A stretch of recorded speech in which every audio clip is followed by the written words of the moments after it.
школсага жок енді кетіп қалды Россияға. Сосын амал жоқ, соған барып едім.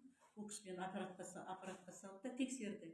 Тексергеннен кейін маған айтты, сіздің көзіңіз енді 2,5 деп сөйтіп айтты. Мен айтам, жоқ, менікі 2,5 емес. Менікі 4-ке жақындап тұр. Мен оған сенбеймін деп сөйтедім. Сосын екінші қайтара тағы да аппаратқа салып, менікін қарады. Қарады да маған айтты, апай, маған сенбейсіз ба? Мен екінші рет түсіріп тұрмын уже. Сіздікі уже 2,5 болып тұр деп сөйтеді да. Ох, мен сол кезде есіме түсті да, Меренген компаниясын амелдасын іштім, каратетті іштім, застояны іштім. Сол себепті екен ғой деп ойладым да. Оф дедім да, сосын врачқа айттым, онда сіздікі дұрыс дедім да. Енді мен үйге келгеннен кейін 10 жыл бұрын тастап қойған көзілдіріктерім бар емес пе? Ана көзіме келмей қалған кезінде жұмыс істеп жүрген кезде. Соларды алып қарасам, сол келіп тұр уже көзіме, зрениеме. Аналар енді 4 плюс 4 уже мен көзімді ауыртатын. Сонда мен көзім нелері төменге түскен екен.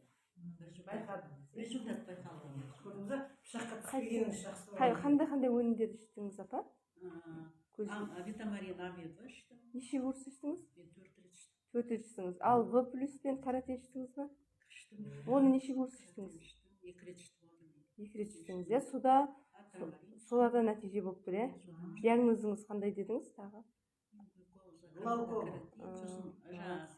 Ем болсын.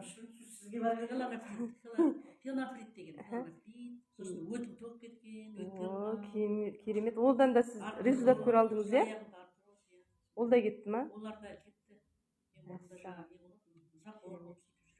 Керемет. Қазір нормализация етілді.